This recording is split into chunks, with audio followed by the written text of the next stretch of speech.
వాగీషాద్యా సుమనస సర్వార్థానాముపక్రమే యన్నత్వా కృతకృత్యా స్యుః తన్నమామి గజాననం.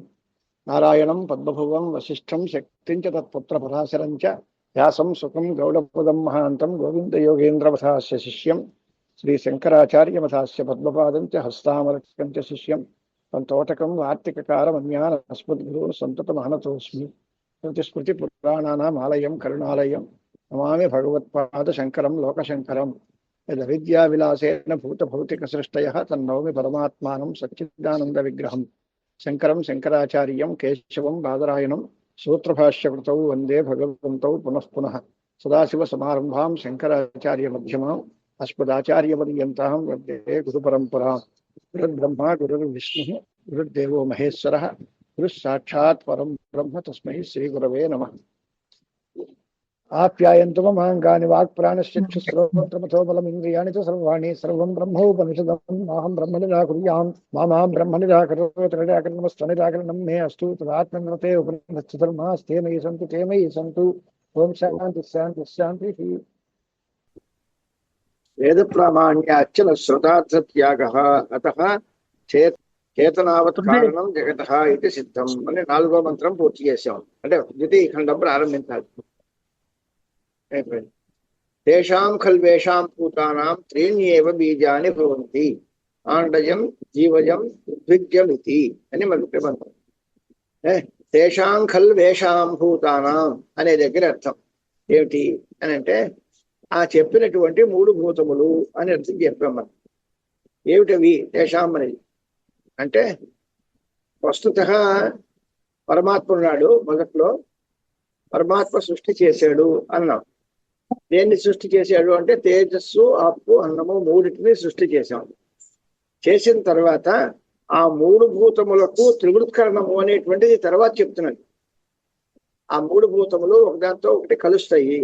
దానిలో త్రివృత్కరణం అనే దానికి ప్రక్రియ రాస్తారు ఆయనే. త్రివృత్కరణం అంటే ఏమిటి అంటే ఒక్కొక్క భూతాన్ని 2 భాగాలు చేసి మొదటి సగభాగం తన పెట్టుకుని మిగతా 2 యొక్క ఒక్కొక్క పాదం దాన్ని దీనిలో కలిపితే మొత్తం 3 భూతాలు త్రివృతం ఏకైకాంకరవాణి అని ఉంటుంది. తర్వాత ఆ త్రివృత్కరణం చేసిన తర్వాతనే శరీర సృష్టి చెప్పడం ధర్మం.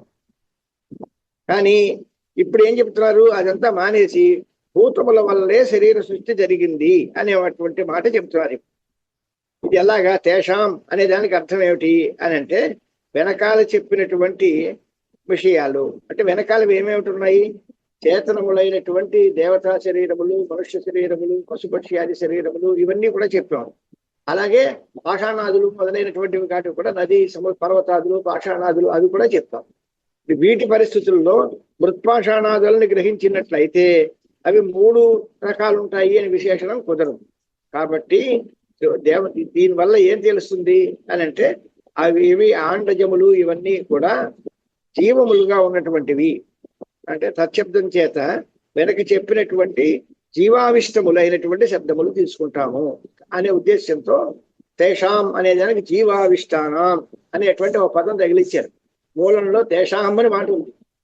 తేషాం అనే మాటకి అర్థం ఏమిటి అని అంటే వాటికి అవి ఏమేమిటి ఉన్నాయి అని అంటే సత్కార్యములైనటువంటివి మొదట్లో తేజస్సు అప్పు అన్నము అంతవరకే ఉన్నాయి. అవన్నీ కూడా దానివల్ల వచ్చేటువంటివి శరీరములన్నీ వస్తున్నాయి, మృత్పాషాణాదులన్నీ వస్తున్నాయి. వాటన్నిటికీ కూడా చెప్పినట్లయితే వాటన్నిటికీ కూడా సద్జ్ఞానం చేత జ్ఞానము అనేది పూర్తిగా కుదరదు అనేటువంటి మాట. ఆనందగిరి కానీ వ్యాఖ్యానం చూస్తే కొంత బాగా తెలుస్తుంది. మొట్టమొదట్లో చూడండి ఆనందగిరి వ్యాఖ్యానం. మహాభూతానాం అచేతనానాం బ్రహ్మకార్యత ఉక్త. మహాభూతములు అంటే తేజస్సు అప్పు అన్నము ఈ 3 అవి అచేతనములు, అవి బ్రహ్మ నుండి పుట్టాయి అని చెప్పాం. ఇప్పుడు సంప్రతి జీవావిష్టానాం భౌతికానామపి పరంపరయా బ్రహ్మకార్యతైవ ఇది వక్తుం తాని అనువదతి తేషామితి అని మాట రాస్తారు. ఆయనే రాస్తారు. అదే జీవావిష్టానం అనే మాటకి అర్థం ఏమిటి అనేది అడిగారు. జీవావిష్టానం అనే మాటకి అర్థం ఏమిటి అంటే జీవితారూపంలో ఉన్నటువంటివి అనేటువంటి మాట. త్రివృత్కరణం తర్వాత జీవావిష్టానం అనే దానికి అండజాతి క్రమం చేత 3 రకాలుగా ఉన్నాయి అంటున్నాం. అంటే శరీరత్రయ భేదం. దీనిలోంచి వచ్చినటువంటివి పక్ష్యాదులు భూతములు అనేటువంటి అర్థం. ఏషాం పక్ష్యాదీనాం భూతానాం అని దానికి వివరణ. జీవావిష్టానాం అనే దానికి అర్థం ఏమిటి అంటే జీవులుగా ఉన్న, అంటే అలాగా శరీరులుగా ఉన్న, అంటే పాషాణాదులు తప్ప మిగతావి అని అర్థం. వీటిల్లోంచి పుట్టినవి అన్నీ పుట్టాయి. అన్నీ పుట్టినప్పటికీ దానిలో జీవభావంతో కూడిన, అంటే చేతనములైన, శరీరం ధరించిన పశుపక్ష్యాదులు అని అర్థం వస్తుంది. ఆ మాట రాయడం కోసమనే భాష్యకారులు అలా రాస్తున్నారు. తేషాం అనే మాట ముందు మూలలో ఒకటే ఉంది. తేషాం ఖలు ఏషాం భూతానాం అని ఉంది. ఈ భూతములకు అనేటువంటి మాట. ఈ తేషాం అని ఒకటి, ఏషాం అని ఒకటి, రెండు మాటలు వాడారు కదా. దీని అర్థం ఏమిటి అని అంటే, ఏషాం అని ఎప్పుడు చెప్పారో అవి అన్నీ కూడా ఇప్పుడు ప్రత్యక్షంగా కనిపిస్తున్నాయి అని అర్థం. ఏషాం అని ఇదం శబ్దం చేత చెప్పడం వల్ల ఇవన్నీ ప్రత్యక్ష దృష్టములు అనే అర్థం వస్తోంది. అలాగే తేషాం అనే దాని చేత అర్థం ఏమిటి అంటే, అంతకుముందు చెప్పినటువంటి భూతములు అని. ఆ భూతములకు ఈ భౌతికములు పుట్టేయి అనే అర్థంలో పరంపరయా బ్రహ్మకార్యత అంటే ఏమర్థం అన్నమాట, మొట్టమొదటిలో బ్రహ్మ ఉంది, ఆ బ్రహ్మలోంచి భూతములు పుట్టేయి, ఆ భూతముల నుండి భౌతికములు పుట్టేయి. అంచేతనే మనం ప్రార్థన శ్లోకంలో చెప్తూ ఉంటాం, యద్ అవిద్యా విలాసేన భూత భౌతిక సృష్టయ. ఏ బ్రహ్మను తెలుసుకోకపోవడం వల్ల భూత సృష్టి కలిగిందో, అలాగే భౌతిక సృష్టి కలిగిందో. ఇప్పుడు మనకి అనుమానం ఏమొస్తుంది, బ్రహ్మ నుండి భూతాలు పుట్టేవి బాగానే ఉందండి, ఈ భౌతిక పదార్థాలన్నీ భూతాల నుంచి పుట్టాయి కదా, బ్రహ్మ నుంచి పుట్టలేదు కదా, అప్పుడు దీనికి బ్రహ్మ కారణం కాదు కదా. కారణం కాకపోతే ఏక విజ్ఞానైన సర్వ విజ్ఞానం ఎలా కుదురుతుంది? అది మనకి మూలం ప్రధానమైన ప్రశ్నది. ఈ ప్రకరణంలో చాందోగ్యంలో ఏక విజ్ఞానైన సర్వ విజ్ఞానం ప్రతిజ్ఞానం, ఒకటి తెలిస్తే అన్నీ తెలుస్తాయి అన్న. దానికి రీజన్ ఏం చెప్పాం మనం, ఈ ఒకటి తెలిస్తే తత్కార్యములైన అన్నీ తెలుస్తాయి అని. ఇది కారణము, తగమావన్నీ కార్యములు అయితే కారణం తెలిస్తే దాని యొక్క కార్యములన్నీ తెలుస్తాయి అని చెప్పాం. బ్రహ్మ కారణం కాబట్టి దాని యొక్క కార్యములైన తేజోబర్ణములు తెలుస్తాయి అంటంలో మాకు ఎటువంటి విప్రతిపత్తి లేదు, అది బాగానే ఉంది. కానీ దాని తర్వాత ఉండేటువంటి భౌతికములన్నీ బ్రహ్మకార్యములు కాదు కదా. బ్రహ్మకార్యములు కాకపోతే బ్రహ్మ తెలిస్తే అవన్నీ ఎలా తెలుస్తాయి అనేటువంటి ఒక ప్రశ్న మిగిలిపోతుంది. కారణం తెలిస్తే, మృత్తు తెలిస్తే మృత్తు వల్ల పుట్టేటువంటి ఘటపటాదులన్నీ తెలుస్తాయి. అంతేకాని ఆ ఘటం వల్ల ఏం తయారైందో అవన్నీ తెలుస్తాయా మృత్తు తెలిస్తే? ఏది కారణము కార్యము, కార్యకారణములు రెండు ఒకటే అని తదనాన్యత్వం ఆరంభణ శబ్దాదిభ్య అనే దగ్గర చెప్పాము. కాబట్టి బ్రహ్మ తెలిస్తే బ్రహ్మలోంచి పుట్టినటువంటి కార్యములు అంటే తేజోవర్ణములు మూడు తెలియస్తాం, సహజం, అది ఒప్పుకుంటాము. కారణ విజ్ఞానం చేత కార్య విజ్ఞానం కలుగుతుంది. కానీ భౌతిక సృష్టిలు కలిగాయి కదా ఈ శరీరాదులన్నీ, అవన్నీ ఎలా తెలుస్తాయి అనేటువంటి ప్రశ్న మిగిలిపోతుంది. అవన్నీ కూడా దీనివల్ల కాదు, భూతముల నుంచి పుట్టేయి. దేశాంకల్వేషాం భూతానాం అనేటువంటి మాట. ఈ భూతములకే మూడు బీజములు అంటే ఆండజ శరీరములు, ఉద్భిజ్యములు, జీవజములు అని మూడు రకాలు. అంటే చేతనములలో ఈ విభాగాలు, ఉత్పాషాణాదుల్లో ఈ విభాగాలు లేవు కనుక దానికోసమని జీవావిష్టానం అనే పదం తగిలించారు. ఈ భూతముల నుంచి తయారైనటువంటివి అంటే భౌతికములు అన్ని భూతముల నుంచి తయారయ్యేవి. అవిలో రెండు రకాలు ఉన్నాయి. దానిలో చేతనములైన శరీరం ధరించినటువంటి పశుపక్ష్యాదులు, అచేతనములైన మృత్పాషాణాదులు అన్నీ ఉన్నాయి. కానీ ఆ మృత్పాషాణాదులు మళ్ళీ ఆండజములు, జీవజములు, ఉద్భిజ్యములు అని మూడు రకాలు ఉండవు దానిలో. అంచేత ఎదురు చెప్పబోయే విభాగము శరీరములకే, శరీరకే జీవులకే సంబంధిస్తుంది కనుక తేషాంకలు ఏషాం జీవానాం అనేటువంటి మాట రాశారు. అంటే జీవావిష్టములైనటువంటి దానివల్ల భూతముల వల్లనే శరీర సృష్టి అనేటువంటిది ఇప్పుడు చెబుతున్నాము. కాబట్టి ఇదానీంతర శరీరము ఈ సృష్టి ఇది ఏషాం అంటే ఇప్పుడు కనిపించేటువంటివి. తేషాం అనే తత్శబ్దం చేత ఏం తీసుకోవాలి అంటే జీవావిష్టములైనటువంటి ఈ పశుపక్ష్యాది శరీరములే తీసుకోవాలి, అచేతనములైనటువంటి జీవాదులు తీసుకోవడానికి లేదు అనేటువంటి మాట. అంటే ఈ ప్రకరణం ఎందుకు చెబుతున్నారు అనే దానికి అర్థం సంప్రతి జీవావిష్టానాం భౌతికానామపి పరంపరయా బ్రహ్మకార్యతైవ అని అనందగిరి ఆచార్యులు. ఇవి కూడా బ్రహ్మలోంచి పరంపరయా పుట్టాయి. ఇది వరకు మనం చెప్పుకున్నాం, బ్రహ్మలోంచి తేజస్సు పుట్టింది, తేజస్సులోంచి నీళ్లు పుట్టాయి కదా, అప్పులు అనేవి బ్రహ్మకార్యములు ఎలా అయ్యాయి అని అక్కడ ప్రశ్న ఉంది కదా. అలాగే తైత్రీయంలో ఆత్మన ఆకాశ సంభూత ఆకాశాద్ వాయు. ఆకాశం బ్రహ్మకార్యం అనొచ్చు, మరి వాయువు ఆకాశ కార్యం కాదు బ్రహ్మకార్యం కాదు కదా అని అంటే ఆకాశ రూపంలో ఉండే సద్రూపము చోతే ఇది కూడా సదావిష్టములై ఆ ఆకాశంలోంచి వాయువు పుట్టింది. మళ్ళీ ఆకాశము వాయువు రెండింటిలోనూ కూడా కూడినటువంటి సద్రూపం చేతనే తర్వాత తేజస్సు మొదలైనవి పుట్టాయి అని ఈ క్రమంగా చెప్పాం. కాబట్టి పరంపరయా బ్రహ్మకార్యత్వం వచ్చింది. అలాగే ఇక్కడ కూడా ముందు వీటి వల్ల భూతములు 3 పుట్టినా ఆ భూతములలో చేరినటువంటి జీవ ఆవిష్టములైనటువంటి భూతములు జీవావిష్టానం భూతాన జీవావిష్టములైనటువంటి భూతములకు 3 రకాలు అన్నారు. అంటే ముందు బ్రహ్మ, తర్వాత తేజోబర్ణములు, దాని తర్వాత చేతన అచేతనములైనటువంటి భౌతిక సృష్టి కలుగుతుంది. దానిలో చేతనములు ఈ 3 రకాలుగా ఉన్నాయి అని చెప్పడం తాత్పర్యం. తేషాం జీవావిష్టానాం కల్వేషాం అంటే ఏమిటవి? పక్ష్యాదీనాం భూతానాం ఏషామితి ప్రత్యక్ష నిర్దేశాత్ నతు తేజ ప్రభృతీనాం తేషాం త్రివృత్కరణస్య వక్ష్యమానత్వాత్. అంటే తేషాం అన్నారు కదా, బాగానే ఉంది కదా. తేషాం అంటే తేజస్సు అప్పు అన్నము అనొచ్చు కదా. ఈ వెనకాల చెప్పినవి ఏమిటవి అంటే తేజోబర్ణములు, అవే చెప్పొచ్చు కదా. తేషాం అంటే తేజోబర్ణానాం అనొచ్చు కదా. అని అంటే అది కుదరదయ్యా. వాటికి మళ్ళీ త్రివృత్కరణం ఎదురు చెబుతున్నారు. త్రివృత్కరణం చేసిన తర్వాత అయితే కంటికి కనిపిస్తాయి తప్ప త్రివృత్కరణం పూర్తిగా త్రివృత్కరణం లేకుండా ఉండేటువంటి తేజస్సు అబ్బు అన్నము అనేవి మనకి ప్రత్యక్షం కావు. కాబట్టి అక్కడ ఏషాం అనే శబ్దం కుదరదు. అంచేత తేషాం అనే శబ్దం చేత తేషామేషాం 2 కలిపారు కాబట్టి ఈ పదార్థములు అన్నారు కనుక తేజస్సు అప్పు అన్నము 3 తీసుకోవడానికి వీలు లేదు. ఏషామితి ప్రత్యక్ష నిర్దేశాత్ నతు తేజ ప్రభృతీనాం. అవి ప్రత్యక్షంగా లేవు కనుక అవి రాదు. ఎందువలన తేషాం త్రివృత్కరణస్య వక్ష్యమానత్వాత్. ఏషాం అనేటువంటి ప్రత్యక్షంగా భూతములు ప్రత్యక్షత్వం ఏషాం అని చెప్పారు. పక్ష్యాదులకు ఏషాం అనేటువంటి ప్రత్యక్షత్వం కుదురుతుంది. కాబట్టి పశుపక్ష్యాదులే తీసుకోవాలి తప్ప తేజ ప్రభృతులైనటువంటి వాటివి తీసుకోవడానికి లేదు అనేటువంటి మాట ఆనందగిరిలో స్పష్టంగా వివరంగా ఉండేది. తర్వాత గ్రంథంలో ఒకసారి ఆనందగిరి టీక చూసుకోండి. ఇప్పుడు జీవావిష్టములైన భౌతికములు కూడా పరంపరయా బ్రహ్మకార్యములు అని చెప్పడం మన ఉద్దేశం కనుక దాన్ని అనువాదం చేస్తున్నారు. తేషామితి పూర్వాధ్యాయే ఏషాం గత్యాగతి దర్శితే తృతీయంచ స్థానముక్తం తాని తచ్చబ్దేన పరామృశ్యంతే అన్నమాట.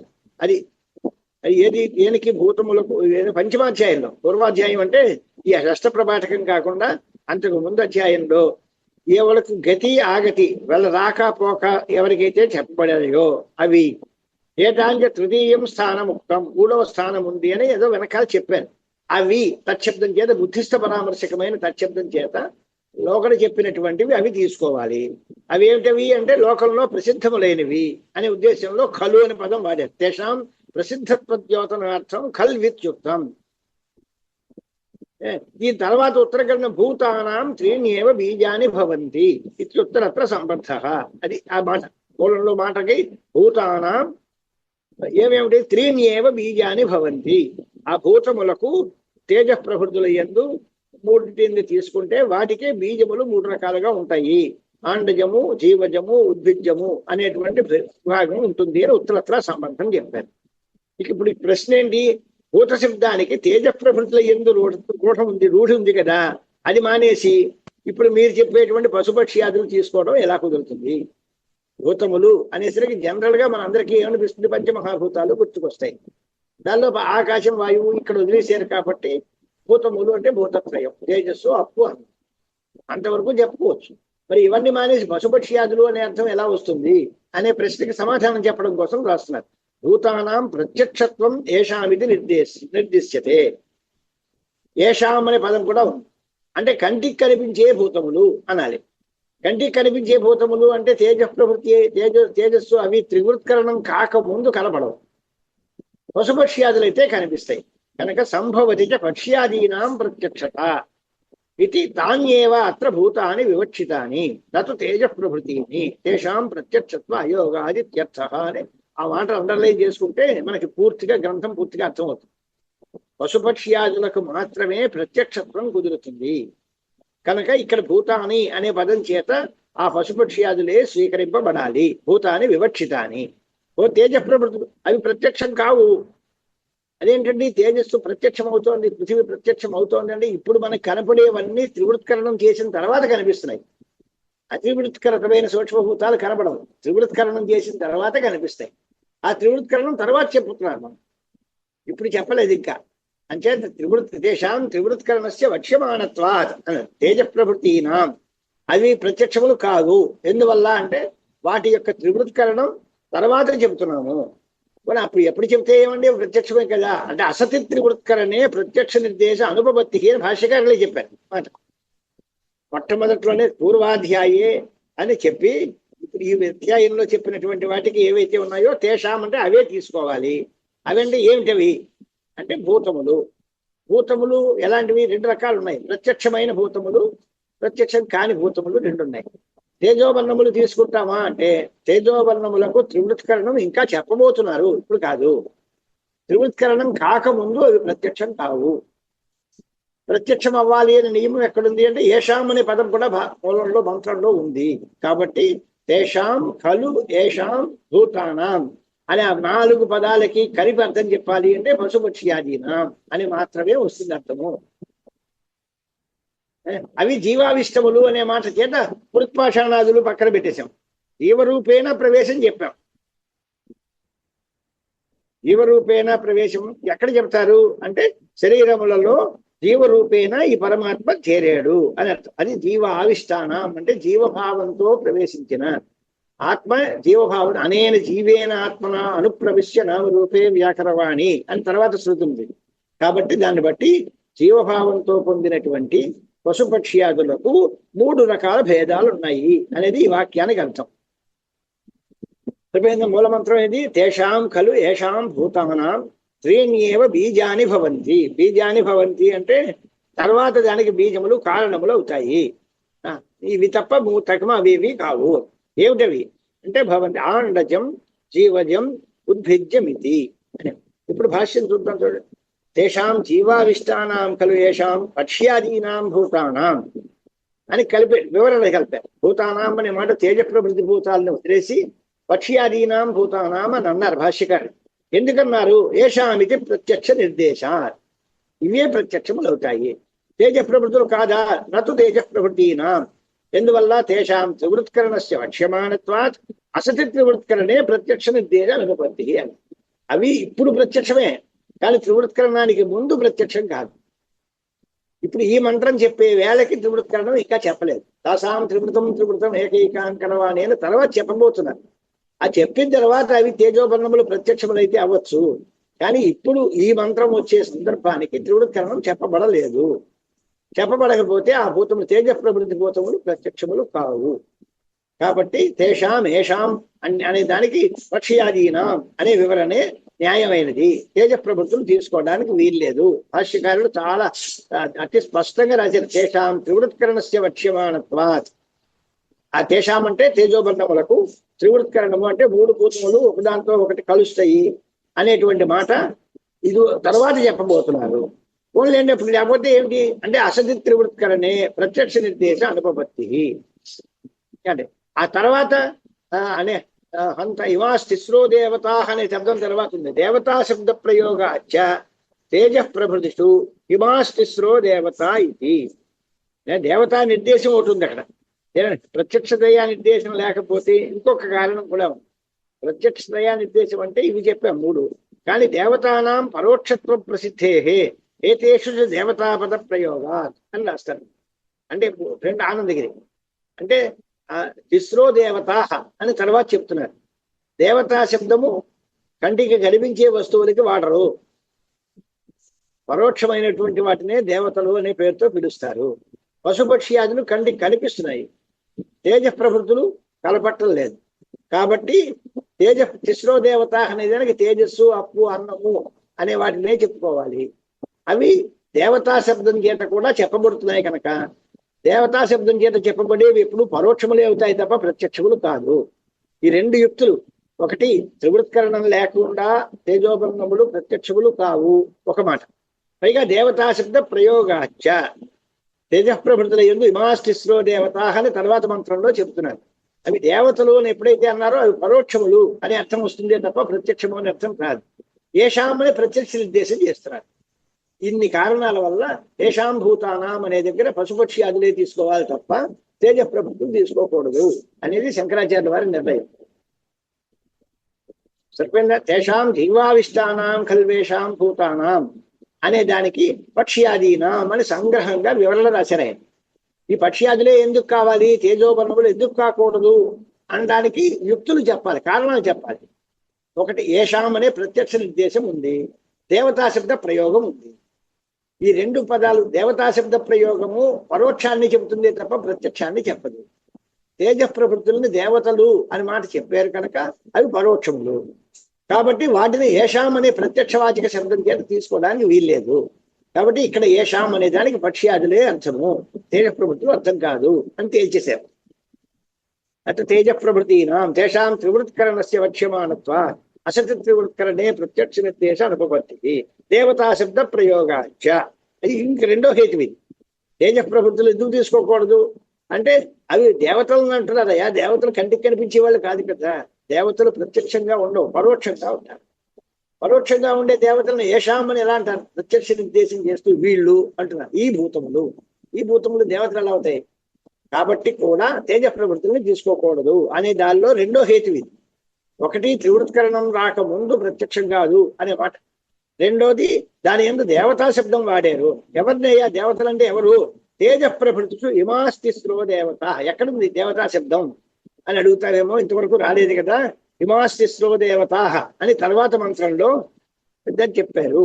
దానిలో తేజ ప్రవృత్తులు యందే ఈ మూడు దేవతలు అనేటువంటి వ్యవహారం ఉంది. కాబట్టి సంగ్రహంగా సమాప్తేశారు. తస్మాత్ తేషాం భూతానాం పశుపక్షి స్థానీయ స్థావరాదీనాం త్రీణ్యేవ నా అతిరిక్తాని బీజాని కారణాన్ని భవంతి అన్నమాట. అంచేత ఆ భూతములు అంటే పశువులు, పక్షులు మొదలైనటువంటివి, స్థావరములు ఇలాంటివి. వీటికి మూడే కారణములు ఉన్నవి, నాలుగో కారణం లేదు. అతిరిక్తములు ఏ కారణాలు లేవు, ఈ మూడే కారణాలు. అంటే ఈ మూడు రకాలే ఉంటాయి. కానీ దాని ఇత్యుచ్యంతే ఆండజం అన్నారు. ఆండజం అనాలా, అండజం అనాలా? అది దగ్గర విచారణ. ఆండజం అంటే అండాజ్యాతం అండజం, అండజమేవ ఆండజం కలిపారు. స్వార్థే అండము నుండి పుట్టినది అండజం అనాలి. ఆండజం ఎలా అవుతుంది అంటే అండజమేవ ఆండజం అని మళ్ళీ అండజ శబ్దం మీద స్వార్థే అన్ని చేసి మళ్ళీ ఆదివృద్ధి చేసి ఆండజం అన్నారు. ఆండజం అనే దానికి అర్థం అండజమే అర్థం. అండము నుండి పుట్టినది అంటే ఏమర్థం అని అంటే పక్షి సర్పాదిభ్యోగి పక్షి సర్పాదయో జాయమానా దృశ్యంతే తేన పక్షినాం బీజం సర్పాణం తథా అన్యదప్యాండ అండాజ్యాతం తజ్జాతీయానాం బీజం. దానికి వివరణ వాక్యాలు ఇవన్నీ. అండజములు అంటే గుడ్ల వల్ల పుట్టినవి, పక్షులు అలాగే సర్పములు మొదలైనవి. పక్షి సర్పాదయోహి పక్షి సర్పాదిభ్యో జాయంతే అంటే పక్షుల నుంచే పుడతాయి అన్నాడు. పక్షుల నుంచే పుడతాయి. ఎలా పుడతాయి అంటే పక్షి అనేటువంటిది ఓ గుడ్డు పెడితే ఆ గుడ్డు పొదగబడితే గుడ్డులోంచి మళ్ళీ పక్షి వస్తుంది. ఈ అండాజ్యాతం అండజమైనటువంటివి పక్ష్యాదులు, వాటి వల్ల మహాభూతములకు ఇక్కడ చెప్పుకుంటే పక్షి సర్పాదిభ్యం ఆండజం అంటే పక్ష్యాదీనాం అనేటువంటిది ప్రత్యక్షంగా కనిపిస్తోంది. ఇవి ఇతరమైనటువంటివి దీనిలో అవయవాలు లేవు. అంటే ఏమర్థం? తేజోబర్ణ లక్షణమైనటువంటి భూతత్రయమే ఇప్పుడు పక్ష్యాదులకి కారణములు అవ్వచ్చు, కానీ ఆండజాతులకు తజ్జన్యత్వం లేదు. దీనిలో పక్ష్యాద్యాకారం రావాలి అంటే పక్ష్యాదేరేవ అండజాతి శబ్ద బీజత్వం అనమాట. అంటే ఒక పక్షికి మరొక పక్షియే కారణము, ఒక సర్పములకు మరొక సర్పమే కారణము. పక్షులకు పక్షులే కారణములు అవుతాయి, సర్పములకు సర్పములకే కారణములు అవుతాయి. అదే రకంగా గుడ్డులోంచి పుట్టినటువంటిది తద్జాతీయములైనటువంటి వాటికన్నిటికీ కారణం అవుతుంది. ఇదంతా ఆండజం అనే శబ్దానికి వివరణ. ఆండజం అనే దగ్గర అండజమే వివక్షితం, అండజమే ఆండజము. అండజం అనే దానికి అండాజ్యాతం మనం, అండము నుండి పుట్టినది. ఏంటి అంటే పక్షి, సర్పము మొదలైనవి. అవి తమ జాతిలో చెందినటువంటి పక్షులకు పక్షే కారణము, సర్పములకు సర్పమే కారణము. ఈ రకంగా అండజ సృష్టి, అండజమే కారణమైంది అనేటువంటి మాట రాశారు. తర్వాత నన్ను అండాద్యాతం అండజముచ్యతే అత అండమేవ బీజమితి యుక్తం కథం అండజం బీజముచ్యతే అని అడిగారు మళ్ళీ. ఇది దానికి ఏమంటారు? గుడ్డులోంచి పిల్ల పుట్టింది అంటే ఏంటి? బిడ్డకి కారణం ఏంటి? గుడ్డే కదా. మరి అండమే కారణం కదా, అండజం కారణం అని ఇలా అంటారు కదా. పక్షులకి కారణం ఏంటంటే గుడ్డుల్లోంచి పక్షులు పుట్టేయి, అండం మంచిదే కదా, అండం నుండి పుట్టేయి అనొచ్చు. అంతేగాని అండం నుంచి పుట్టిన వాటి నుండి పుట్టేయి అని అండజాత్యాతం అని ఎందుకు అనాలి అని లౌకిక దృష్టితో అడుగుతాం. సాధారణంగా ఏదో పాములు గుడ్డులు పెడతాయి, గుడ్డులోంచి పాములు వస్తాయి. కానీ పాములకు కారణం ఏంటి అంటే గుడ్లు. అలాగే పక్షులు ఉన్నాయి, ఏదో కోడి గుడ్డో గుడ్డో ఉంటుంది. అలాంటప్పుడు అది గుడ్డే పక్షికి కారణం అవుతుంది. అంచేత అండాద్యాతం అండజం అనే కదా అంటున్నారు. అండజములకు అండమే కారణం అవుతుంది. అంతేగాని మళ్ళీ దీనికి అండజం కారణం అని మళ్ళీ ఈ మధ్యలో అండము నుండి పుట్టినది, ఆ పుట్టినది మరో దానికి కారణం. అండమే కారణం అనొచ్చు కదా అని ప్రశ్న అడిగారు. మామూలుగా అంటే అండాద్యాతం అనేటువంటి వ్యుత్పత్తిని అనుసరించి అండజం అనే దగ్గర అండమే కారణము అనేటువంటి మాట. కానీ ఎప్పుడు భాష్యకారుడు ఎంత అందంగా చెప్తున్నారు, సత్యం ఏవం స్యాత్ ఏది త్వదిచ్ఛాతంత్రా శృతి స్యాత్. నువ్వు అనుకున్నట్టుగా శృతి ఉంటే నువ్వు చెప్పింది ఖాయమేనాయి. లోక ప్రసిద్ధమైన వ్యుత్పత్తిని బట్టి శృతి ఉంటే అప్పుడు వ్యుత్పత్తిని బట్టి అండజమ్మనే ఉండేవాళ్ళు. కానీ మనం చెప్పడానికి ఏం వీల్లేదు కదా, శృతి స్వతంత్రం. నా కేవలం శృతే ఏషా వ్యవస్థ కింద ఉపపత్తేశ్చ దృశ్యతే అని విదర్వాత్మ. స్వతంత్రాతు శృతి యతః ఆహా అండజాత్యేవ బీజం నాండాదీతి అనే మాట రాశారు. అంటే శృతిలో అండజం కారణం అనే మాట ఉంది. అండజం త్రీణ్యేవ బీజాన్ని భవంతి, అండజం జీవజం ఉద్భిజ్యం అని 3 ఉంది. శృతిలో అండజం ఉందయ్యా, మనం ఏం చేస్తాం? మన చేతిలో కనుక ఉండి మాట అయితే మనం అండజమ్మనే అందు. నీ ఇష్ట ప్రకారం నువ్వు చేయదలుచుకుంటే అవయవార్థాలు యౌగికార్థాన్ని బట్టి అండాధ్యాతం అంటావు కనుక అండమే కారణము అనే మాట అంటే అనొచ్చు. కానీ ఇది మన చేతిలో లేదు శృతి అనేది, ఇది స్వతంత్రమైన శృతి. ఆ శృతిలో అండజం అని ఉంది. ఆ స్థితస్య గతిశంకరీయ దానిలో ఉన్న శృతికి అర్థం చెప్పాలి తప్ప శృతి అలా ఎందుకు ఉంది అని అడగడానికి మనమెవరం? మనం సరిపోం కదా. నువ్వు యౌగికార్థాలు చెప్పడం పౌరుషేయమైన వ్యుత్పత్తిని బట్టి చెబితే నువ్వు చెప్పింది బాగానే ఉంది. కానీ శృతి అనేది సర్వత ప్రబలం కనుక శృతిలో అండజం ఉంది కాబట్టి మీ వ్యుత్పత్తిని పక్కన పెట్టుకోండి. మీ పౌరుషేయ వ్యుత్పత్తులు, మీరు చెప్పే అర్థాలు ఇవన్నీ పక్కన పెట్టండి. శృతి ఏముందో చూద్దాం, దానికి అర్థం చెబుదాం అంతే తప్ప ఇది అండజం అని యుక్తిగానే అడిగేవు మంచిదే. పురుష ప్రవృత్తిని బట్టి వ్యుత్పత్తిని బట్టి అండాధ్యాతం అన్నారు కనుక అండమే కారణము. నిజమే, నీ చేతిలో ఉంటే నువ్వు అలాగే రాసుకోవచ్చు. కానీ అపౌరుషేయ శృతి దాన్ని మన చేతిలో లేదు కదా, అది అండజం అంది. స్వతంత్రాత శృతి యథాహ అండజాత్యేవ బీజం అండాది. అక్కడ అండములు కాదు అండజమే కారణము అనేటువంటి శృతి స్పష్టంగా చెప్పింది కదా. త్రీణ్యేవ బీజాని భవంతి, అండజం జీవజం ఉద్భిజ్యమితి. 3 చోట్ల కూడా తథ్యం అని అండముల వల్ల పుట్టినవి, జీవుల వల్ల పుట్టినవారు, ఉద్భిత్తుల వల్ల పుట్టినవారు అనేటువంటి మాటే దానిలో ఉంది. కాబట్టి శృతి ఎలా చెప్పబడింది, శృతిలో అలా ఉంది కనుక దాన్నే మనం స్వీకరించాము అనేటువంటి మాట. తర్వాత సత్యం ఏవం స్యాత్ యది త్వదిచ్ఛాతంత్రా శృతి స్యాత్. నీ కోరిక మేరకు నువ్వు రాసుకుంటే అలా చేయొచ్చు. కానీ శృతి నీ ఇచ్ఛాతంత్రం కాదు, అదే స్వతంత్రము. ఆ 2 మాటలు వాడింది. ఇచ్ఛాతంత్రం అయితే నువ్వు నీ కోరిన ప్రకారం ఉంటుంది, కానీ అది స్వతంత్రం, నీ ఇచ్చకి లోపడదు. శృతి ఎలా ఉంటుంది అంటే అపౌరుషేయమైన శృతి. దానికి ఎవరు నిర్ణయం చేసి ఇలాగే ఉండాలి అని చెప్పడానికి అధికారం ఎవరికీ లేదు కనుక స్వతంత్రమైన శృతి కనుక ఏందల్లా యథాహ అండజాత్యేవ బీజం నా అండాదీతి అన్నారు. పైగా ఇంకో మాట కూడా ఉంది, దృశ్యతే చ అండజాత్యభావే తజ్జాతీయ సంతత్యభావ నా అండాద్యభావే. కార్యకారణ భావం చెప్పేటప్పుడు ఇప్పుడు మీకు మాకు పేచీ ఎక్కడొచ్చి అండం కారణమా అండజం కారణమా అని పేచీ వచ్చింది. శృతి అని చెప్పింది అండజం కారణం అన్నది, మీరేమో అండం కారణము అన్నారు. ఇప్పుడు మేము నిర్ణయిస్తేది ఏంటంటే ఏది కారణము అంటే ఏది ఉంటే ఏది ఉంటుంది, ఏది లేకపోతే ఏది ఉండదు. అత్యావసరం. అండము నుంచి ఒక పక్షి పుడితే ఆ పక్షి మళ్ళీ ఇంకో అండము ద్వారా మళ్ళీ పక్షికి కారణం అవుతుంది తప్ప అది పుట్టకుండా గుడ్డులాగే ఉండిపోయింది అనుకోండి, తర్వాత సంతానం ఉంటుందా? ఎంత ఎదరవాణ్ణి ఎలా పీకపుచ్చుకోవడమో బాగా తెలుసు భాష్యకారులు. అండము నుండి ఇతరమైన పుట్టుతుంది అంటే అండంలోంచి అండజం పుట్టలేదు అనుకోగాచ్చు, తర్వాత జాతీయ సంతానం ఉంటుందా అని అంటే అండ సత్వే ఉత్తర సంతత్యుత్పత్తి, అండాభావే ఉత్తర సంతానోత్పత్తికి నాస్తి అనే మాట లేదు మీకు. అండం ఉంటేనే తర్వాత పుడతాయి, అండం లేకపోతే తర్వాత పుట్టవు అనే మాట అబద్ధం. ఈ అండము నుండి ఓ వస్తువు పుడితే ఆ వస్తువులోంచి మరో వస్తువు పుట్టింది. కాబట్టి అండజమే తర్వాత వాటికి కారణం అవుతుంది తప్ప అండం కారణం కాదు అనేటువంటిది అన్వయ వ్యతిరేకాలు చూస్తున్నారు.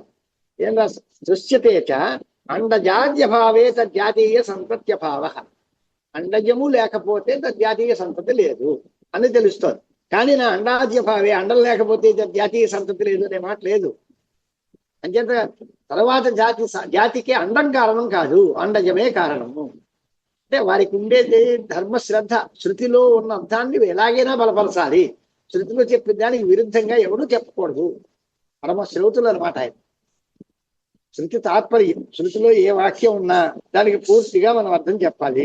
దానిలో ఏ మార్పుకి మనం అంగీకరించడానికి వీల్లేదు. దాన్నే బలం చేయాలి. దాన్ని లౌకికంగా అపౌరుషేయ శృతి చెప్పింది మంచిదే, అది యుక్తియుక్తం కూడానయ్యా, అలాగ ఉండడమే న్యాయం. నువ్వు చెప్పిందే తప్పు. అండాజాతము నీకు కనిపిస్తోంది, అండ ఉంటేనే తగవా జాతులు పుడతాయి, అండం లేకపోతే పుట్టవు అనే మాట కుదరదుగా. అండంలోంచి వస్తువు పుడితే ఆ వస్తువులోంచి మిత్ర వస్తువులు పుడతాయి. కనుక అండజ సత్వే అది అండజాత్యభావే తద్జాతీయ సంతత్యభావ అంటే అదే ఉంది, కానీ అండాద్యభావే సంతత్యభావ అనే మాట లేదు.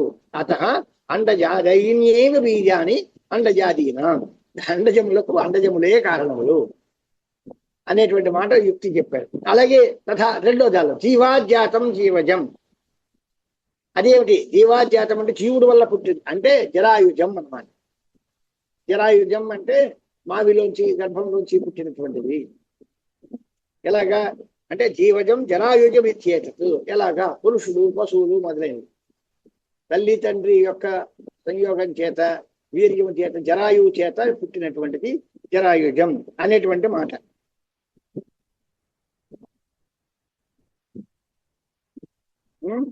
అంటే ఇంకొక మాట రాశారు ఈ అందంగా. ఏమంటే అండం వల్ల తకమాకి సృష్టి పుట్టదంటారు ఏంటి? అండమే లేకపోతే పక్ష్యాదులు లేవు కదా అని మామూలుగా లోక వ్యవహారం ఏంటి? గుడ్డు ఉంటే పశుపక్ష్యాదు పక్షులు సత్వాలు అవి ఉంటాయి, గుడ్డు లేకపోతే పక్ష్యాదులు లేవు. ఆయన మెలిచిపెట్టి అండం కాదు అండజం ఉంటేనే పక్ష్యాదులు ఉంటాయి అని చెప్పారు కదా. అది మాత్రం ఎంత సంబంధం? అండజం అంటే అండం లేకపోతే అండజం వస్తుందా? అండము నుండి పుట్టినవి అంటే అండములు లేకపోతే రావు కదా. కాబట్టి అండం ఉంటేనే వచ్చింది అంటే తప్పేది పరంపరయ. అండం ఉండాలి, దానివల్ల పుట్టినవి ఉండాలి, అవి ఉత్తర సంతతికి కారణం అవుతుంది. కాబట్టి అండజం అనొచ్చు కదా, అండమే కారణము అనొచ్చు కదా అని అంటే ఆ గుడ్డు పగలగొట్టి మనం తినేస్తే మళ్ళీ సంతానం ఎక్కడొస్తుంది? అది నదందరి తీయటం. అది చూడండి అభినవ నారాయణీయ టీకలో ప్రశ్న రాసి నా అండాద్యభావే ఇది అనేటువంటిది 23వ లైన్లో ఉంది. యద్యపి అండాభావే పక్ష్యాద్యభావో దృశ్యతే. ఒక వ్యవహారంలో అండములు లేకపోతే పక్షులు లేవు అనే మాట కనిపిస్తుంది. మరి అలాంటప్పుడు తేన వినా తదుత్పత్తి అదర్శన, అది గుడ్డు లేకపోతే పక్ష్యాదులు పుట్టవు కనుక అనేటువంటి యుక్తి. భాష్యకారులు మాత్రం అండజం లేకపోతే తర్వాత ఉండదు, అండం లేకపోతే తర్వాత ఉండదు అనే మాట లేదు అంటున్నారు. ఏంటండి అండం లేకపోతే తర్వాత ఉత్పత్తి ఎలా ఉంటుంది అనేది ప్రశ్న మిగిలిపోతుంది. దానికి సమాధానం ఏమిటి అంటే తథాపి అండ సంస్థానస్య భేదనేన నాశానంతరం పక్ష్యాత్యుత్పత్తి దర్శనాత్ నా అండ సంస్థానస్య తథేతుత్వం ఇది భావ. ఆ గుడ్డే కారణము అంటే గుడ్డుగా ఉండగా తర్వాత వాటికి కారణమైతే అండం కారణం. కానీ గుడ్డు పగిలి గుడ్డు నశించి గుడ్డు విడిపోయి దానిలోంచి పచ్చి వచ్చిన తర్వాత దానిలోంచి ఉత్తర సృష్టి కలుగుతారు. అది అండ సంస్థానము భిన్నమైతే నాశం వచ్చిన తర్వాతనే పక్ష్యాద్యుత్పత్తి కలుగుతుంది. అండమే కారణము అంటే ఆ గుడ్డు పగలకుండా గుడ్డుగా ఉండగానే పక్ష్యాదులు పుట్టాలి. అది లోక ప్రసిద్ధికి విరుద్ధం కదా. అంచేత అండము యొక్క భేదము, అండ సంస్థానము అంటే అండము యొక్క ఆకారం భిన్నమై అండం నశించి తర్వాత పక్ష్యాది ఉంది కనుక అండ సంస్థానానికి హేతుత్వం లేదు. లేకపోతే అన్వయ వ్యతిరేకాభ్యాం కారణత్వం చెప్పాలి. అండజమునకు పక్షికి అని. అండం అండంగా ఉంది, భిన్నం కాలేదు. పక్షి పుడుతుందా? ఇతర సంతానం ఉంటుందా? పొదగలేదు, గుడ్డుని పొదగలేదు. వాటిలోంచి సంతానం పుడుతుందా అంటే పుట్టదు అని అన్నారు. ఈ అండము ఆ దెబ్బ పక్షి రెక్కలతో ఒక రకమైనటువంటి వాతావరణంలో అది పొదగబడితే దానిలోంచి ఆ గుడ్డు పగులుతుంది, దానిలోంచి పక్షులు పుడతాయి. అంటే అండ సంస్థానం భిన్నమైనప్పుడే పక్ష్యాదుల ఉత్పత్తి ఉంది, కానీ అండం అండంగా ఉన్నప్పుడు పక్ష్యాదుల యొక్క ఉత్పత్తి లేదు. కాబట్టి అండసత్వే ఉత్పత్తికి అండ స్వాభావే ఉత్పత్తి భావ అనే మాట కుదరదు. అండ సంస్థానం నశించిన తర్వాత అండజం ఉంటే పక్ష్యాదులు ఉంటాయి, అండజం లేకపోతే పక్ష్యాదులు లేవు అనేటువంటి ఉపపత్తి చెప్పవచ్చు అనే యుక్తిని బలపరిచారు వ్యాఖ్యాత. వస్తుత అండాద్యభావేపి అనే పాట ఉంది పరిస్థితి, కానీ అండజాదీన్యేవ అండజాన్యేవ బీజాని నా అండాజీని అనేటువంటి మాట చెప్పారు. ఇక రెండోది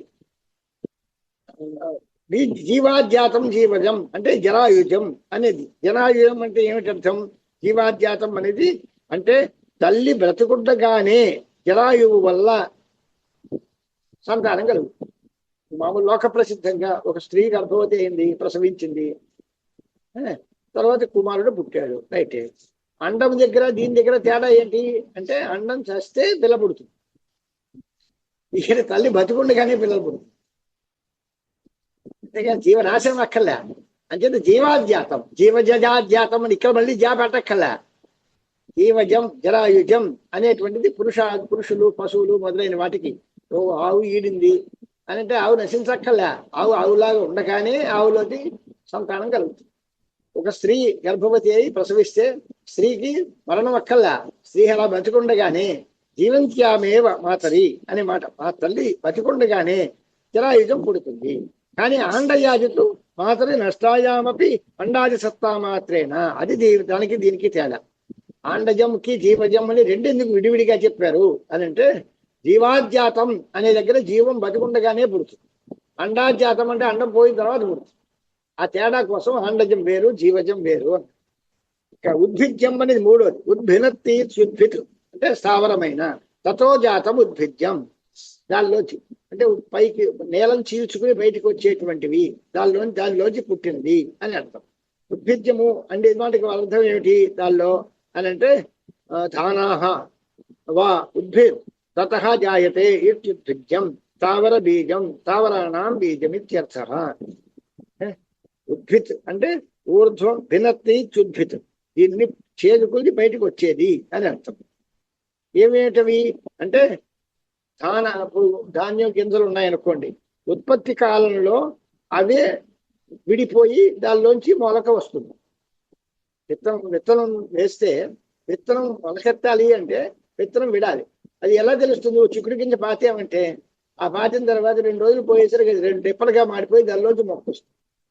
అది ఉద్భినత్తి, ఇది భిన్నమయ్యి దీనిలోంచి మొక్క అంకురోత్పత్తి అనేది లోకంలో ప్రసిద్ధంగా ఉంది కనుక అంకురం పుట్టే కాలంలో తను భేదింపబడుతుంది. కాబట్టి ఉద్భిత్ అనే పేరు వచ్చింది దానికి. ఉద్భినత్తి అంటే స్వయం ఉద్భిద్యమానత్వాత్ ఉద్భితు. ఇప్పుడు 2 రకాల్లోనూ అర్థం ఏంటి? స్థావరం అన్నారు అంటే చెట్లుగా ఉన్నటువంటివి అలాంటివి. మరి ఇంకా రకరకాలైనటువంటి నల్లులు, దోమలు, ఈగలు ఇలాంటివన్నీ ఉన్నాయి కదా, అవన్నీ ఏంటి అన్నది అని అంటే దాని గురించి చెప్తున్నారు. స్థావరములే స్థావరములకు బీజములు అంటే ఓ చెట్టు మరొక చెట్టుకి కారణమైంది. దానివల్ల స్వేదజ సంశోకజయోహో అండజ ఉద్భిజయోరేవ యథాసంభవం అంతర్భావ. స్వేదం వల్ల చెమటకు వల్ల పుట్టినటువంటి ఏదో దానివల్ల జంతువులు ఎవరిని కూడా క్రిములు చిన్న చిన్నవి అలాంటివి మసికాదులు ఇలాంటివన్నీ ఉంటే అవన్నీ ఏమవుతాయి అన్నది. అవి అండజముల చేతనే అండములలో చేరుతాయి, లేదా డైరెక్ట్ గా చేరితే వాటికి ఉద్భిజ్యములలో చేరతాయి. విధానం వాటిలో అండ ప్రణాళిగా జాయతే తేండామ అండజే అంతర్భావం రెండిట్లోనూ మార్చారు. వాటిని వీలైతే అండజములలో లేదా ఉద్భిజ్యములలో దీన్ని అంతర్భావం చెప్పాలి. 3 అన్నావు కదా, 3 కంటే అతిరిక్తంగా ఈ 2 కనిపిస్తున్నాయి. మసికాదులు ఉన్నాయి, యూకాలిక్షాదులు అంటే నల్లులు అలాంటివన్నీ ఉన్నాయి. వాటి మాట ఏమిటి? వాటిల్లో కూడా అవి గుడ్లు పెట్టి గుడ్డు వల్ల జంతాన్ని చెందితే ఆండజంలో చేరుతుంది. గుడ్డు లేకుండా దానిలోంచి డైరెక్ట్ గా పుడితే జరాయుధంలో చేరుస్తుంది. ఉద్భిద్యంలో చేరు. అది స్వేదజ సంశోకజయోహం. స్వేదజము అంటే చెమట్లోంచి పుట్టినది. సంశోకజము అనేటువంటి మాటకి అర్థం ఏంటి అంటే దానిలో వేడి టెంపరేచర్ ఎక్కువైతే దానిలోంచి భూమిలోంచి పుడుతుంది. బాగా వేడి ఎక్కితే భూమిలోంచే ఇవన్నీ వదిలి పుడతాయి. దానివల్ల పుట్టేటువంటి వాటిని దాన్ని ఉద్భిద్యములలో చేర్చాలి. సంశోకము సంతాపము అన్నారు. సంతాపంలోంచి పుట్టినటువంటివి అది పూర్తిగా ఉద్భిద్యములలోనే అంతర్భావం చెందుతాయి. యూకాదులు అండజములలో అంతర్భావం చెందుతాయి. నల్లు గుడ్లోంచి నల్లులు వస్తాయి. అంచేత అది అండజములలో చేరుతాయి. ఇది మశకాలు మొదలైనవి ఉద్భిద్యములలో చేరుతాయి. వాటికి విడిగా పెట్టవలసిన అవసరం లేదు. కాబట్టి అంతర్భావం చెప్తారు.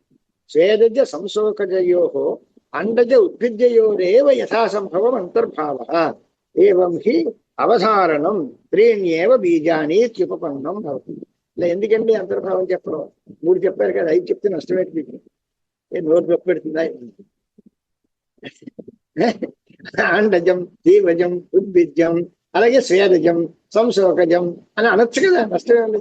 వాటిని దీనిలో కలిపేస్తాము అని ఎందుకు అనాలి అని అంటే, శృతి చెప్పింది అయ్యా త్రీణ్యేవ బీజాని 3 అంది కదా. ఆ శృతిని బలపరచాలి కాబట్టి తక్కువ రెండింటిని వీళ్ళు అంతర్భావం చేశాం. లేకపోతే 5 అనొచ్చు. కానీ మనం తక్కువ అలా కుదరదు. ఏవం హి అవధారణం త్రీణ్యేవ బీజాని ఇది ఉపపన్నం భవతి. శృతిలో ఉండే అవధారణం 3 కారణములు అని చెప్పింది కనుక మనం 5 చెబితే శృతికి విరుద్ధంగా చెప్పిన వల్ల అవుతాం. అంచేత శృతిలో చెప్పినటువంటి 3టికి బీజములు అనే మాటని బలపరచాలి అంటే, దాన్ని నిశ్చయంగా చెప్పాలి అంటే ఈ అంతర్భావం చెప్పాల్సిందే. ఏవం హి అనే దానికి అర్థం ఇలా అంతర్భావం. స్వేదజ సంశోకజములకు అండజ ఉద్భిద్యములలో అంతర్భావం చెప్పడం వల్లనే త్రీణ్యేవ అనే అవధారణం కుదురుతుంది. 3 బీజములు త్రీణ్యేవ బీజాని తర్వాత పుట్టేటువంటి వాటికి అండజాదీనాం అనే మాట. ఇప్పుడు మూలం భవంతి త్రీణ్యేవ బీజాని భవంతి ఆండజం జీవజం ఉద్భిద్యమితి అనే మంత్రానికి ఇక్కడ వరకు అర్థమైంది పూర్తిగా. సేయం దేవత ఐక్షత హంత అహమిమాస్తిస్రో దేవతా అనేన జీవేనాత్మనాను ప్రవిశ్య నామరూపే వ్యాకరవాణీతి. తర్వాత మాట సేయం దేవత ఐక్షత అంటే ఏమిటి? సేయం దేవత అంటే మాటకి అర్థం ఏంటి అంటే, మొట్టమొదట్లో చెప్పిన సా ఇయం ప్రకృత సదాఖ్య దేవత అంటే మొట్టమొదట్లో సద్రూపంతో ఉంది. సదేవ సోం ఏదమగ్ర ఆసీత్ ఏకమేవాద్వితీయం అని అక్కడ ప్రకృతమైనది ఏది? సద్రూపమైనది. సత్ అనే పేరు పెట్టుకున్నటువంటి ప్రకృతమైన దేవత సేయం ప్రకృత అన్నది.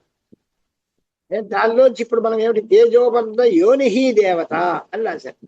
అదేంటండి ప్రకృతమైన దేవత అన్నారు, మధ్యలోనేమో తేజస్సు అప్పు అన్నము 3 చెప్పారు, దేవత అని ఏకవచనంతో వాడారు. సేయం దేవత పైగా ఈ దేవత అంటున్నారు. ఏమిటో మాకేం కన్ఫ్యూజన్ కూడా ఉంది. ఆ దేవత అంటే ఏమర్థం? తేజోబంధములు తీసుకోవాలా? ఇందాక ప్రకరణంలోనేమో దేవతా శబ్ద ప్రయోగాచ అని తేజస్సు అప్పు అన్నము అనే 3టిని దేవతలు అనే పేరుతో పిలుస్తున్నాం కనుక అవి పరోక్షములవుతాయే తప్ప ప్రత్యక్షం కాదు. వాటిని ఏషాం భూతానాం అనే దాని చేత తీసుకోకూడదు అనే వివరణంతా చెప్పారు. అంటే ఇక్కడ దేవత అనే పదం చేత సద్రూపమైన సదాఖ్య దేవత తీసుకోవాలా, తేజోబన్నములు తీసుకోవాలా అని అంటే, తేజోబన్న యోనిహి దేవత.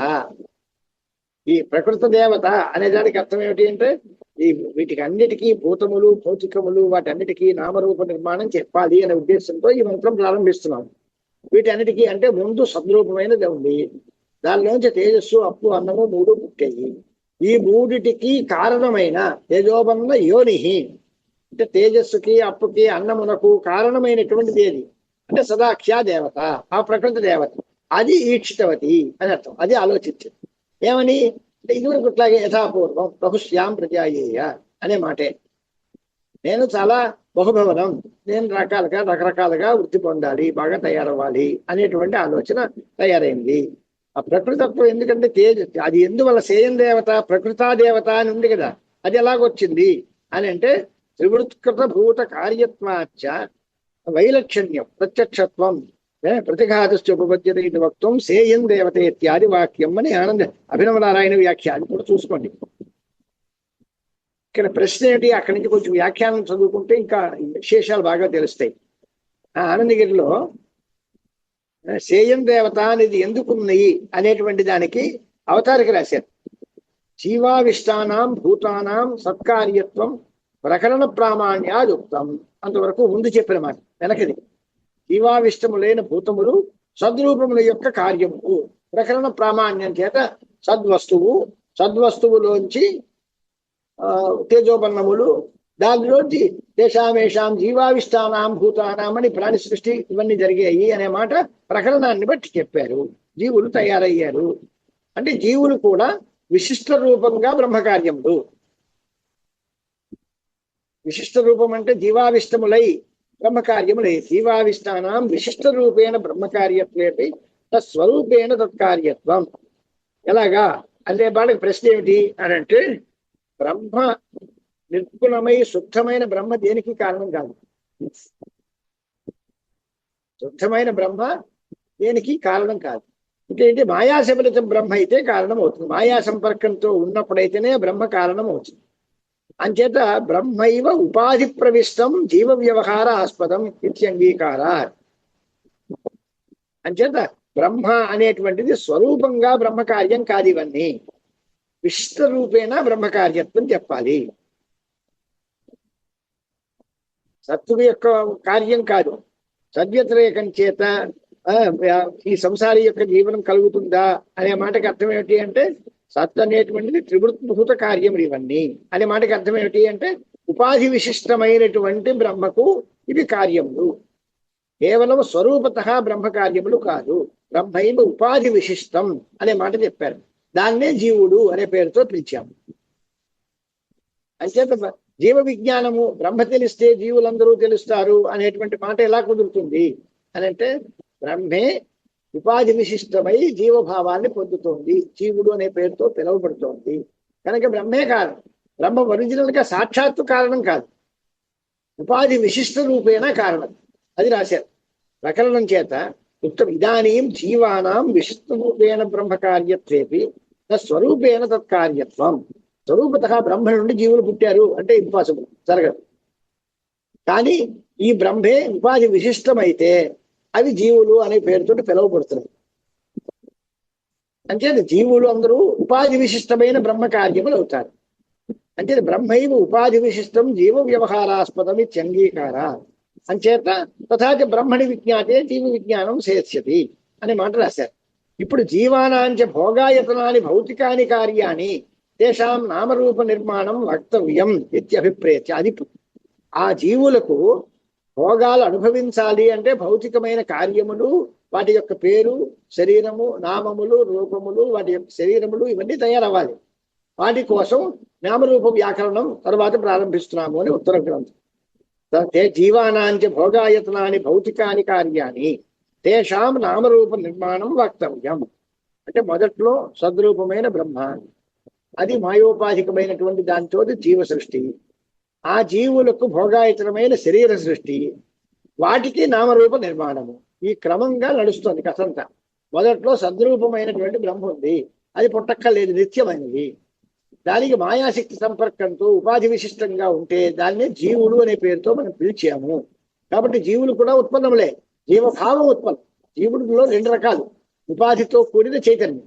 చైతన్యం శాశ్వతం, ఉపాధితో కూడినప్పుడు కార్యం. జీవ ఉపాధి విశిష్టమైన బ్రహ్మ నుండి జీవులు పుట్టారు అనేటువంటి విశిష్ట కార్యత్వం, విశిష్ట రూపేణ కార్యత్వం ఒప్పుకుంటాము. స్వరూపత కార్యత్వం లేదు. అలాగే జీవులకు భోగాయత్రములైన భౌతికములు కార్యములు, వాటి యొక్క నామరూప నిర్మాణం ఇప్పుడు చెయ్యాలి అనే ఉద్దేశంతో ఈ రకమైన సేయం దేవత ఇక్షత అనేటువంటి శృతి ప్రారంభించారు అనేటువంటి మాట. తేషాం బహుభవనం ప్రయోజనం. అది ఎప్పుడు కుదురుతుంది అని అంటే, బహుభవనం అన్నారు కదా, అది ఎప్పుడు కుదిరింది? ఇంతవరకు అయింది కదా. ఆ విద్య అదే సద్రూపమైనది తేజోబర్ణములుగా మారింది, బాగానే ఉంది కదా. బహుశ్యాం ప్రజాయేయ అనే కోరిక ఉందిగా, అది ఎప్పుడు కుదిరింది? ఆ బహుభవనం అనేది ప్రయోజనం ఇప్పటివరకు నిర్వృత్తం కాలేదు. కాబట్టి మళ్ళీ ఈ క్షాం పునఃకృతవతి బహుభవనమేవ ప్రయోజనం ఉరురీకృత్య అన్నారు. ఇంతవరకు సదాఖ్యమైనటువంటి బ్రహ్మ వస్తువు, సద్రూపమైన బ్రహ్మ ఈక్షణం చేసింది. తదీక్షత బహుశ్యాం ప్రజాయేయ అంత తేజో సృజత అంతవరకు బాగానే అయిపోయింది కదా. కోరిక నేను పుట్టాలి అనుకుంది, తేజస్సు అప్పు అందము తయారైపోయింది. మరి అయిపోయిందిగా మళ్ళీ మళ్ళీ అనేది మళ్ళీ ఎందుకు ఇది అంటే ఇంతకీ బహుభవనం అనే ప్రయోజనం నెరవేరలేదు. ఆవిడ కోరిక ఏమిటి, నేను చాలా రకాలుగా ఉండాలి, ఆ ప్రయోజనం అనేటువంటిది పునః ఐక్షత ప్రయోజనాభావాత్ అనేది కిమర్థం అని ప్రశ్న చేస్తే దానికి సమాధానం చెప్తున్నారు భాష్యకారు. తదేవ బహుభవనం ప్రయోజనం నా అద్యాపి నిర్వృత్తం ఇత్యతః ఈక్షాం పునఃకృతవతి బహుభవనమేవ ప్రయోజనం ఉదీకృత్య. బహుశ్యాం అనుకుంది. బహుభవనం అంటే చాలా రకాలుగా నేను వృద్ధి పొందాలి అని. ఆ కోరిక ఇప్పటికీ తీరలేదు. కాబట్టి ఈ కోరిక తీర్చుకోవడం కోసమే మళ్ళీ ఆవిడ సంకల్పించి మళ్ళీ ఈ క్షణం చేసింది. ఎందువల్ల? బహుభవనం కోసమే. బహుభవనమే ప్రయోజనం. అలాంటి ప్రయోజనాన్ని దృష్టిలో పెట్టుకుని చేసింది. ఎలా చేసిందట అంటే కథం అని అడిగారు. అంత ఇదానీం అహం ఇమాహ యథోక్తాః తేజ ఆద్యాః తిస్రః దేవతాః అనేన జీవేనేతి సముద్దిష్టం పూర్వసృష్టి అనుభూత ప్రాణధారణం ఆత్మానమేవ స్మరంతి ఆహా అనేన జీవేన ఆత్మనా ఇది అనేటువంటి భాష. ఇక్కడికి తర్వాత మాటకి మూలం అర్థం ఏమిటి? సేయం దేవత ఐక్షత ఏమని హంత అహం ఇమాహ తిస్రో దేవతాః అంటే ఈ భాష్యానికి అర్థం ఏమిటి? అనేన జీవేన అనేటువంటి జీవేన ఆత్మన అని ఉంది కదా అర్థం. అంటే అనేనా అని ఎప్పుడంటారు అంటే పూర్వ సృష్టిలో నేను అనుభవించినటువంటి ఈ ఆత్మ. అప్పుడు ప్రాణధారణం చేశాం పూర్వ సృష్టిలో, ఇప్పుడు సృష్టిలో కాదు. పూర్వ సృష్టిలో నేను పొందినటువంటి శరీరములు వాటి యొక్క అనుభవం వాటినన్నింటినీ చూసుకుని దానిలో వచ్చేటువంటి జీవేన అంటే జీవభావం ఇదివరకు వాడికి అనుభవ సిద్ధంగా ఉంది. ఇప్పుడు మళ్ళీ తయారవ్వాలి. ఆత్మన అనే దానికి చైతన్య స్వరూపమే. ఆ జీవుడు ఎవరు? నాకంటే వేరా కాదు, నేనే. అనేన జీవేన ఆత్మన అనుప్రవిశ్యాను.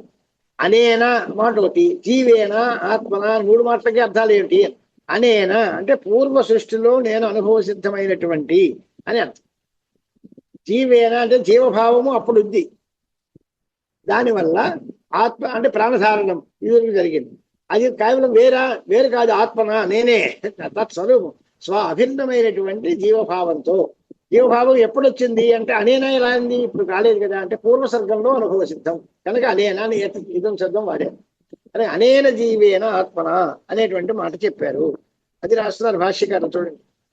కథం హంత ఇదానీం అహం అంటే నేను ఇప్పుడు ఇమాహ అనే దానికి యథోక్తాః తేజాద్యాస్తిస్రో దేవతాః ఈ మూడు దేవతల్ని అనేన జీవేనేటి అనే దగ్గర స్వబుద్ధిస్థం పూర్వ సృష్టి అనుభూత ప్రాణధారణం ఆత్మానమేవ స్మరంతి ఆహా అనేన జీవేన అనే దగ్గర ఈ అనేన బుద్ధిలో ఉంది. వెనకాల సృష్టిలో నేనంతా ప్రాణధారణం చేశాను, అప్పుడు నేను జీవుణ్ణి. అది తన ఈ బుద్ధిలో ఇప్పుడు ఉంది కనుక అనేనా వస్తుత బయట లేదు. ఇదం శబ్దం వాడడానికి అర్థం బుద్ధిస్తత్వం ప్రయోజనం. జీవేన అనే దానికి పూర్వ సృష్టిలో అనుభూత ప్రాణధారణం. జీవ ప్రాణధారణే ధాతు. జీవశబ్దాన్ని ఎప్పుడు అనాలి? ప్రాణాలని ధరిస్తేనే జీవుడు అనాలి. అలాంటి ప్రాణధారణము పూర్వ సృష్టి అనుభూతము.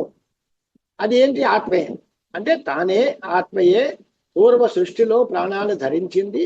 ఇప్పుడు ఇది అనేది కన్నారంటే బుద్ధిలో ఉంది కనుక బుద్ధిస్థము పూర్వ సృష్టి అనుభూతము ప్రాణధారణము అయినటువంటి ఆత్మ, దాన్ని ధరించినటువంటి ఆత్మనే జ్ఞాపకం పెట్టుకుని అనేన జీవేన ఆత్మన అంది.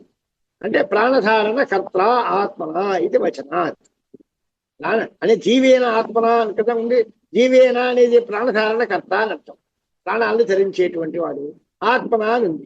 దానివల్ల స్వాత్మన అవ్యతిరిక్తేన చైతన్య స్వరూపతయా అవిశిష్టేనేత్యర్థ అని రాసి ఇత్యేతం దర్శయండి. దానిలో ఆ జీవేన అని పెట్టి జీవుడు వేరే నేను వేరే అని అంటే జీవేన ఆత్మన అని ఉండదు. దానిలో స్వాత్మన అవ్యతిరిక్తేన చైతన్య స్వరూపతయా అవిశిష్టేనేటి ఏతం దర్శయం. ఆ జీవుడు తనకంటే వేరు కాదు అనే అర్థంలో జీవేన ఆత్మన అని వాడు. అయితే అనేన జీవేన అనుప్రవిశ్య అంటే చాలు, మళ్ళీ ఆత్మన ఎందుకు అని అంటే ఆ జీవుడు నాకంటే వేరు కాదు, ఆ జీవుడు నా స్వరూపుడే, చైతన్య స్వరూపుడే అనే అర్థం చెప్పడం. ఆ పదాలకు అర్థం అన్నారు. అనేనా అని ఎందుకన్నారు అంటే అది బుద్ధిస్థము కనుక. జీవేనా ఎందుకన్నారు అని అంటే వెనక సృష్టిలో అనుభూతమైన ప్రాణధారణం ఉంది కనుక. ఆత్మన తనకంటే అది వేరు కాదు కనుక తన స్వరూపమే. తానే గత సృష్టిలో ప్రాణధారాలు చేసినప్పుడు జీవుడు అనే పేరుతో పిలువబడింది. అది ఇప్పుడు బుద్ధిస్థమైంది. కనుక బుద్ధిస్తము కనుక అనేనా అన్నాము.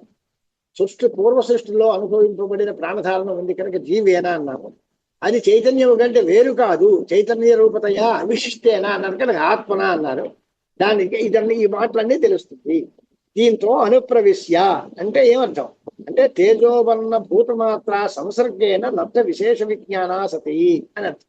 అనుప్రవేశ్య అనే దానికి అర్థం అనుప్రవిశ్య అనే దానికి సంబంధం చెప్పాలి కదా. అనుప్రవేశం అంటే ఏమర్థం అని అంటే దానిలో ప్రవేశించినప్పుడు దానిలో ఉండేటువంటి సమస్త విధమైనటువంటి దేహములలోనూ తాను ప్రవేశించి నేను ఈ పేరుతో ఉన్నాను, ఈ గుణముతో ఉన్నాను, ఈ రూపముతో ఉన్నాను అనేటువంటి వ్యాకృతి జరుగుతుంది. అనుప్రవిశ్య అనే దానికి అర్థం అవిశిష్టమైనటువంటి రూపంతో పుట్టింది అని అర్థం. నేను ఈ పేరు గలవాణ్ణి అనే దానికి భూతత్రయ కార్యమందు విశేష విజ్ఞానం వస్తుంది. ఆ విశేష విజ్ఞానం ఈ తేజోబర్ణములు అనేటువంటి మూడు భూతమాత్ర సంసర్గముతో లబ్ధమైన విశేష విజ్ఞానము గలది అనుప్రవిశ్య అనే దానికి అర్థం.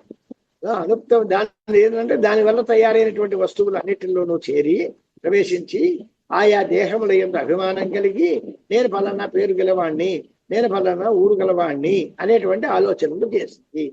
అది ఏమిటి అర్థం అంటే నామచ రూపంచ నామరూపే వ్యాకరవాణి విస్పష్టం ఆకరవాణి అంటే అసౌ నామా అయం ఇదం రూప ఇది వ్యాకుర్యామిత్యర్థ అని ఆ దేవత సద్రూపమైన సదాఖ్యమైన దేవతే ఈ రకంగా వీక్షణం చేసింది, మళ్ళీ ఆలోచించింది అని అర్థం. మళ్ళీ ఎందుకు అంటే బహుభవనం అనే ప్రయత్నం ప్రయోజనం ఇంతవరకు నిర్వర్తింపబడలేదు కనుక ప్రయోజనం కోసమే బహుభవనం కోసమే మళ్ళా ఈక్షణం చేసింది.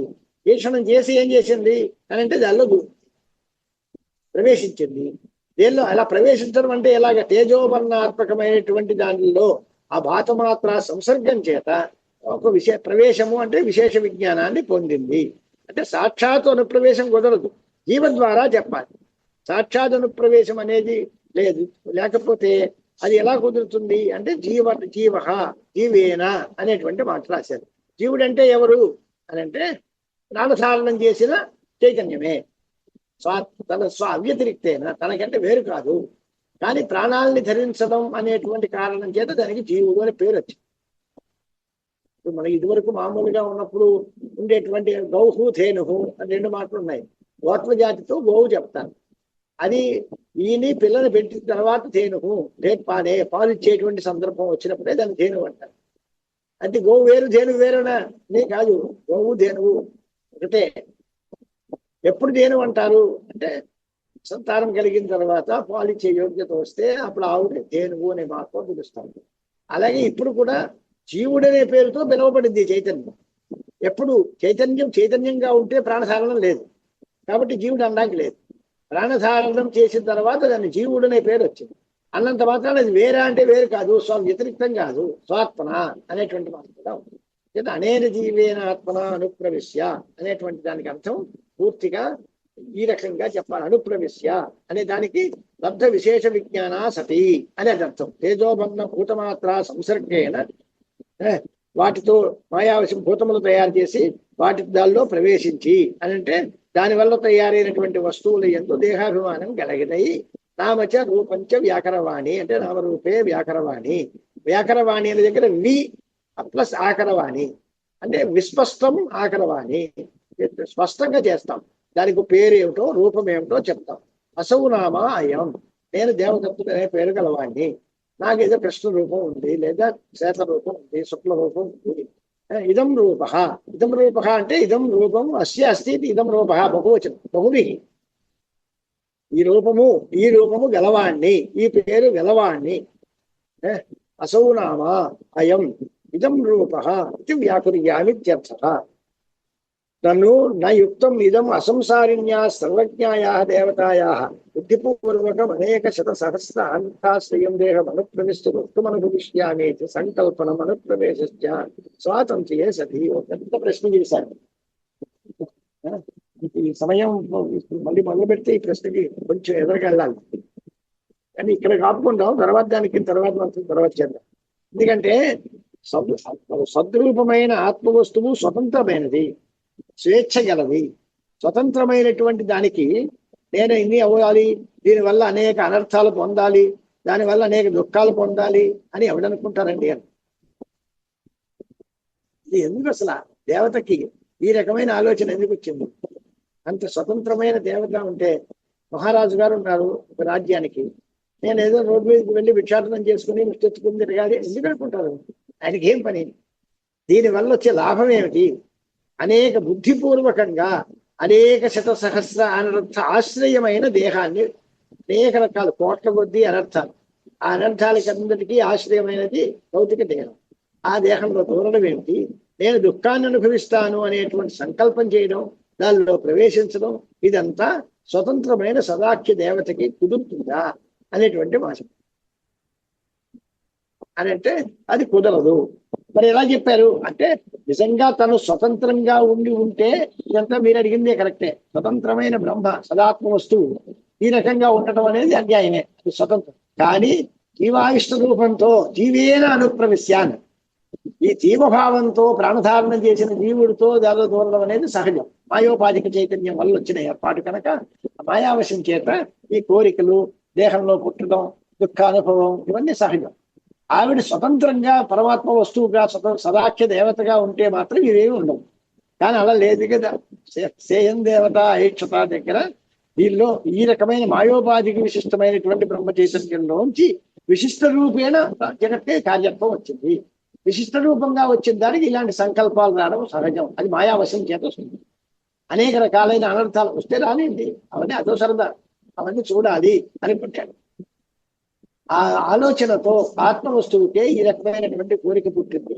అది దేహాల్లో ప్రవేశించింది, అనేక రకాలైన నామములను రూపములను ధరించింది.